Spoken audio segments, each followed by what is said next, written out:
Hello everyone, this is Chris from Senieer. Today we are going to continue our FAQ videos. The first question for today is WIP an optional item? Not only WIP or CIP. After cleaning the machine, you need to make sure no water remains in the machine. So during the design, we have to consider it.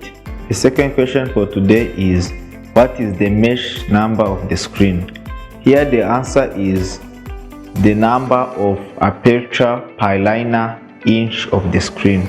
The third question for today is if the customer's room size is not suitable for our equipment, what should we do? Here it depends on the customer, of course. If the room can change, it's better, but if the room can't change, we can only change the model. First we need to see the room size in layouts, then you can design. Please like, share, subscribe to our channel for more content. Thanks.